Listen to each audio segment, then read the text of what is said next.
Hola, bienvenidos a Conoce la Esclerosis Múltiple. Yo soy Antonieta Sea y el video de hoy es una de las pláticas que se dan en Fundación Caminemos MX, pláticas que son para pacientes, para familiares, para todas las personas que estén interesados en conocer más de la esclerosis múltiple y generalmente las dan neurólogos. Algunas veces han sido otras especialidades, pero hoy toca el turno al doctor Enrique Gómez. Él es neurólogo, especialista en neuroinmunología, en esclerosis múltiple y también tiene como una subespecialidad en todo lo que son los estudios de resonancia magnética y volumetría.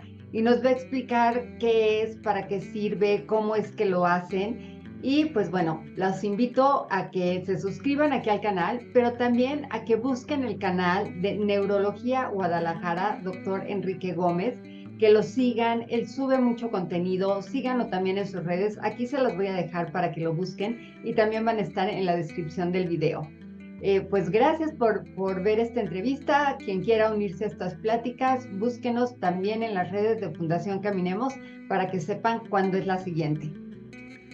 Muchísimas gracias, doctor Enrique, por darnos esta plática para los pacientes de Caminemos. Muchas gracias. Pues muchas gracias, Antonieta, por la invitación. Al contrario, y pues un abrazo por ahí a todos. Veo que alguien viene desde Australia, estaba escuchando. Bueno, además de gente pues aquí de México, ¿no? Más cerquita. Algo, Pues, perdón que te interrumpa, algo que se me olvidó decir, porque también ya vi a alguien que está conectada de Guadalajara. El doctor está en el Hospital Civil de Guadalajara, aunque todos sus estudios fueron aquí en México, hasta neurología. Después estudió en Oxford, en Barcelona, en varios lugares, que no le gusta mucho presumirlos, pero yo creo que sí hay que decirlo porque es un gran logro y tenemos a un especialista de los mejores. Gracias. no, pues al contrario, sí, no. Sí, para los que no me conocen, digo, voy llegando a Guadalajara, voy a cumplir un año en agosto de regresé. Yo soy de Puebla, por acá cercano. Entonces, pues sí, ahí estamos en el Hospital Civil, también ya empezando la clínica de esclerosis y ya con algunos tratamientos al menos con estos nuevos programas que se han aperturado. Bueno, ahora sí les molesta, voy a compartir mi pantalla. La idea era hacer una pequeña introducción como al tema y después contestar algunas preguntas o dudas que se pueden generar respecto a lo que estamos haciendo yo ya lo comentaba, ¿no? Desde el punto de vista médico hacia el paciente en esclerosis múltiple y para qué nos está funcionando actualmente. Entonces, creo, pues lo han vivido, ¿no? La resonancia magnética, como sabrán, o como debían haberles comentado, la resonancia magnética es una técnica relativamente novedosa. Por ahí la primera llegó a México en los novenos ya, que son 30 años, con la resonancia con nosotros. Y a diferencia de las técnicas con rayos X, tomografías o algunas otras, la resonancia es básicamente un... Entonces, lo que hace este imán es generar un campo magnético. O sea, y eso tú técnicamente lo puedes modular, o sea, puedes hacer campos magnéticos un poquito más grandes de acuerdo a lo que quieres que vive. Habitualmente lo hacemos con hidrógeno.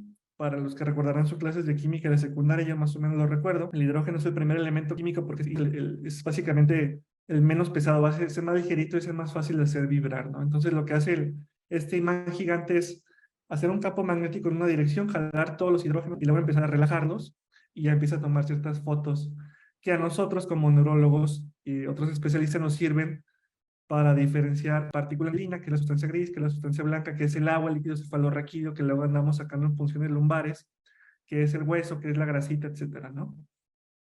Creo que también vale la pena que el estudio no tiene radiación, o sea, uno se puede hacer resonancias magnéticas sin fin, sin tener secuelas, a diferencia de las tomografías o la resonancia en esa parte es relativamente benigna. Y lo otro que también es común es que como es un imán gigante, todo lo que sea metálico, o sea, todo lo que sea metálico que tenga campo magnético puede algo, titanio, algunos elementos químicos, pero la mayoría las va a jalar, ¿no? Que es por lo que cualquier persona con algún implante metálico tiene prohibido entrar a esto. Bueno, no prohibido, pero está contraindicado que traigas de metal. Y bueno, pues dicho esto, esta foto está muy cruenta, pero el mensaje de esto es que es una enfermedad, como siempre le digo a los pacientes, que se describió por primera vez en 1877, ¿no? O sea, finales de 1800, casi 1900.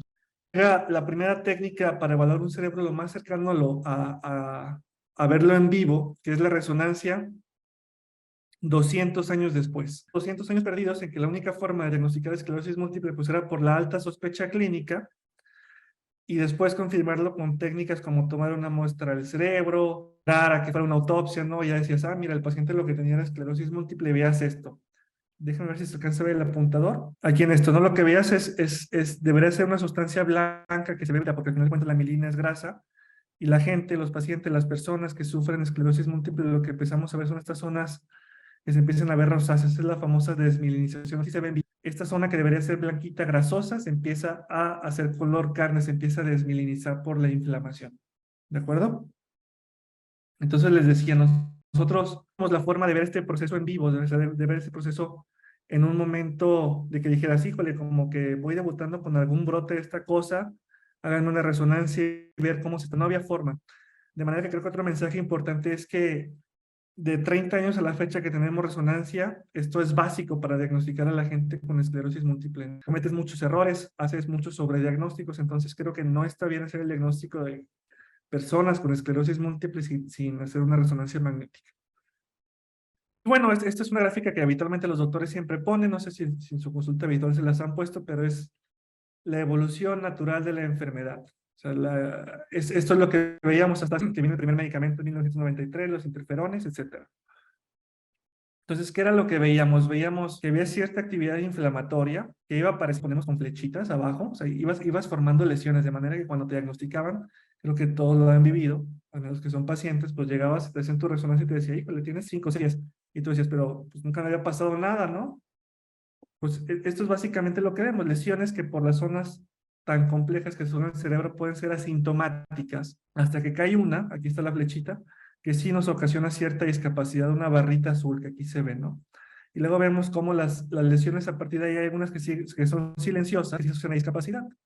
Y lo otro que quiero resaltar de aquí, que creo que es importante para que entendamos qué hacemos cuando hacemos la parte de volumetría, es esta raya, como el volumen cerebral, con volumen cerebral me refiero al globito, imagínenselo como un globito, cómo se va desinflando.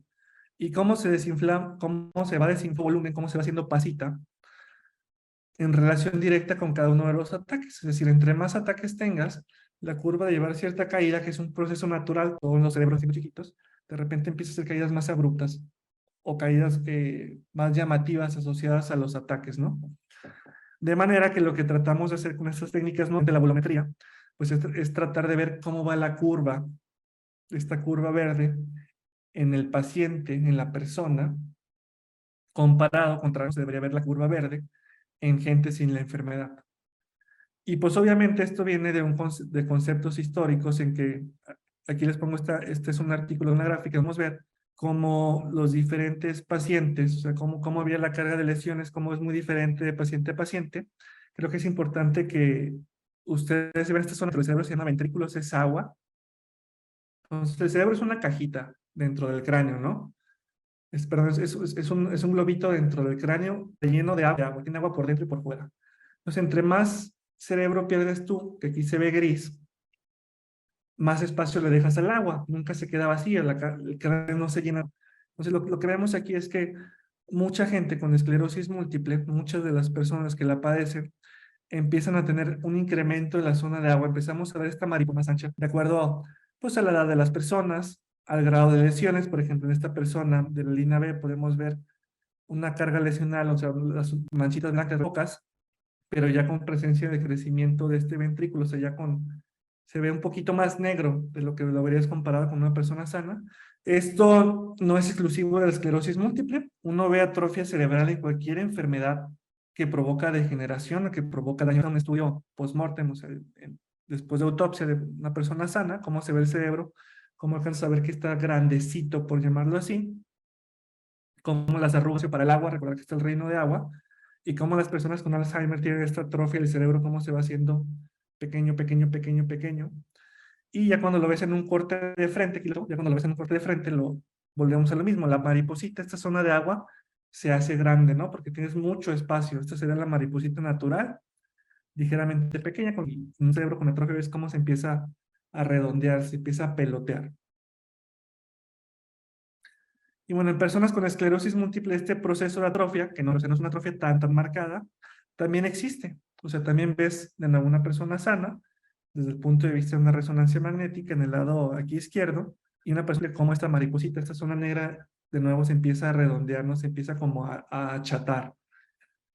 Que Si lo vieras desde fuera, sería este mismo proceso, o sea, un proceso en que el cerebro se ha degenerado, se ha hecho pasita y ha dejado espacio para que el agua crezca.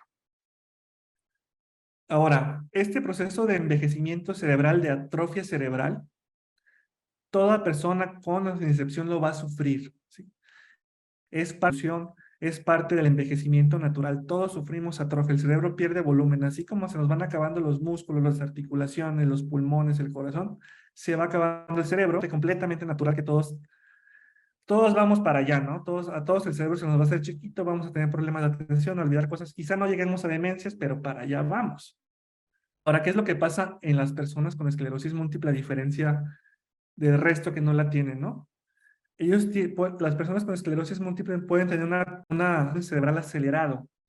Y en este ejemplo, que creo que también es muy clásico para nosotros como médicos, lo que vemos es que esta aceleración, esta pérdida de volumen, está muy relacionada con la carga de lesiones. Entonces pueden ver, por ejemplo, cómo esta persona va acumulando lesiones a lo largo del tiempo. En sus primeros 4 años empiezan a aparecer estas pecas, estas manchitas blancas, y cómo la asociación directa con la carga de lesiones se empieza a perder. Vemos cómo la mariposita va creciendo, ¿no? Cómo la mariposita negra de agua va creciendo y cómo el porcentaje de cerebro, esta es una sigla en inglés que es el del porcentaje de cerebro, cómo va bajando, ¿no? De tener 82%, ya tienes después 80% de tejido cerebral, luego 79, etcétera, etcétera.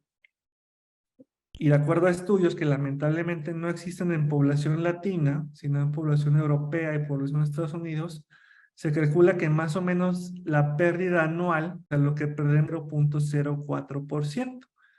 Es decir, que un cerebro sano que pesa 1000 mililitros aproximadamente, es decir, un cerebro es 1 litro o litro y medio, perder aproximadamente 40 mililitros por año de forma natural.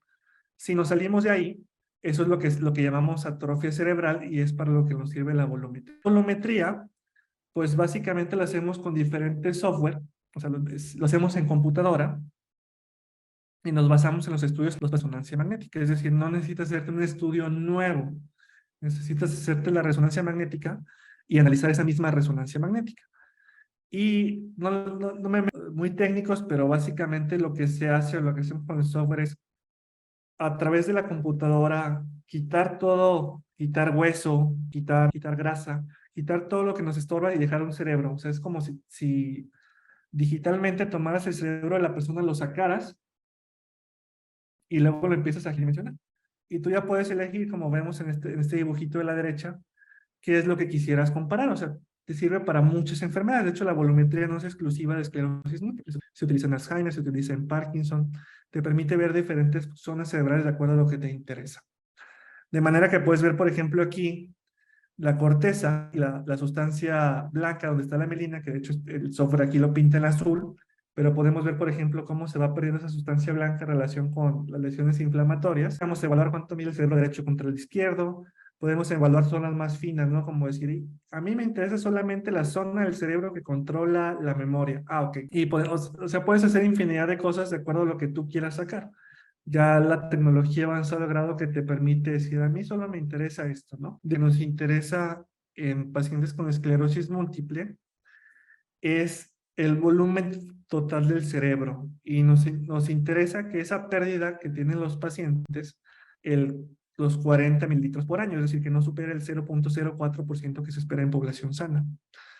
¿Por qué?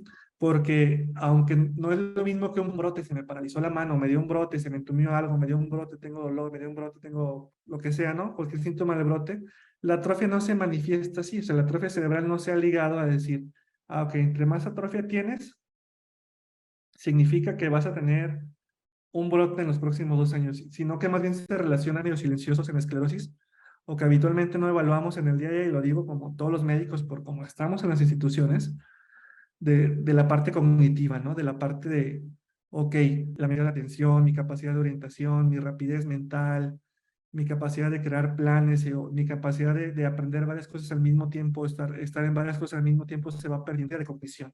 Por eso nos interesa que el cerebro no se vaya haciendo chiquito. ¿Para qué? Para que la persona no tenga estos síntomas cognitivos. Por otro lado, también lo otro que se hace, y regreso a la gráfica de los dibujitos, como recordarán, o como les habrán comentado, o como hemos conocido personas, amigos, otros pacientes, aparte de la esclerosis es la remitente recurrente, es decir, los brotes, pero hay una parte que es un poquito más difícil de evaluar, que es la progresión, ¿no?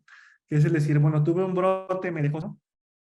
Pero yo noto que mi mano se vuelve más lenta, se vuelve más torpe, me cuesta más, por ejemplo, sí, sí, puedo seguir haciendo mis actividades, pero ahora no puedo abrir una lata, ¿no? Estos síntomas son un poquito más difíciles de evaluar en la consulta, que es la progresión, que luego los médicos somos como, ah, mira, la fuerza está, jálame aquí, empújame acá, ver los reflejos, no, estás igual que la vez pasada, no pasa nada. Es esa parte progresiva que es como medio larvada, medio insidiosa, se relaciona de volumen. Por eso también la medición de volumen funciona también para evaluar qué paciente tiene riesgo de progresar. Y desde el punto de vista médico, ahora sí en nuestra cancha, ya hablando, lo que también nos ayuda a eso es como decir en algún momento, ok, sabes que no aparecieron nuevas lesiones, las manchitas blancas siguen iguales, ¿no? Que es una historia muy común, pero tú como canso más rápido, sí, tengo la debilidad de la pierna, fue como se me manifestó la enfermedad hace 6 años, pero ahora noto que camino mucho menos. Entonces esa pérdida de volumen puede ser un foco rojo, no como neurólogo diga, híjole, ¿sabes qué? Igual ahora sí vale la pena cambiar de tratamiento. También creo que es otro concepto que tenemos muy arraigados los neurólogos, es que la enfermedad es estática, ¿no? O sea, como que tú debutaste aquí, te diagnostiqué aquí en 2014, te empecé el tratamiento en 2014, te ha ido bien de 2018 a 2020, entonces ya nunca cambies de tratamiento, ¿no? Entonces la enfermedad tiene momentos, y hay momentos buenos y momentos malos, entonces también es este concepto de decir, bueno, me voy a tratar 30 años con lo mismo, a veces tan mal, y no a veces puedo decir, ok, vamos a tomar periodos de vacaciones, es decir, sin medicamento, a veces vale la pena cambiarlo, y creo que la volumetría nos da una herramienta para decir, esto no es un foco como que hagas nuevas lesiones o que me hagas un brote, que tengas un brote que no te recuperes, pero sí es un foco amarillo que nos está avisando que algo desde el punto de vista neurológico, como desde el punto de nuestra cancha, no estamos haciendo bien, ¿no? Entonces, de lo que les comentaba de la parte de progresión, aquí, por ejemplo, son dos pacientes, mejoró su discapacidad, había tenido un brote, ciertos síntomas, y un paciente que progresó su discapacidad, y el mensaje es el mismo. Si se fijan, o no sé si se alcanza a ver bien, el cerebro, el paciente que mejora, lo que lo que hacemos con la volumetría es comparar un cerebro con mi propio cerebro en el año 2014 con mi propio cerebro en el año 2019, ¿qué ha cambiado? Entonces, en este estudio, en esta técnica en particular, lo que hace es pintarte de rojo y azul las zonas que han crecido o se han hecho pequeñas. O sea, entre hojas y se han hecho pequeñas empiezan a ser azules.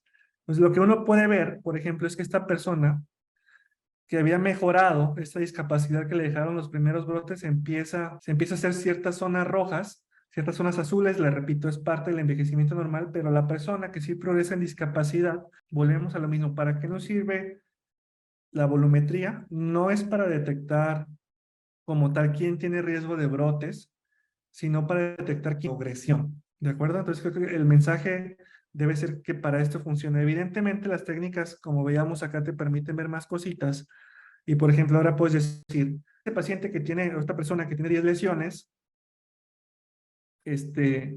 puedes incluso así como haces tridimensional el cerebro, puede ser tridimensional las lesiones y decir, bueno, ¿siguen siendo 10? Sí, sí, siguen siendo 10, pero se han hecho pequeñas, se han hecho grandes, que también tiene cierta medida como para la parte del tratamiento, ¿no?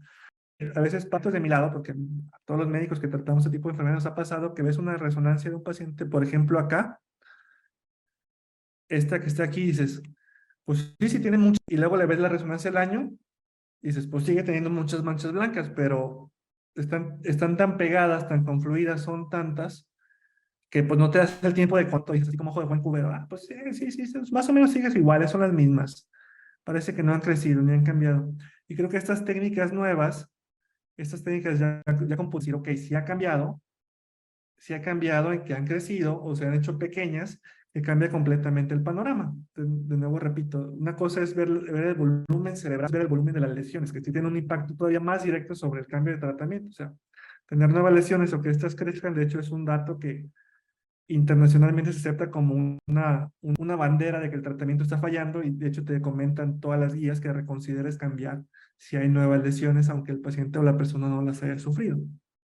De la parte de resonancia, creo que hasta aquí podemos dejarlo para hacer una parte ya de preguntas, de dudas que ustedes puedan tener.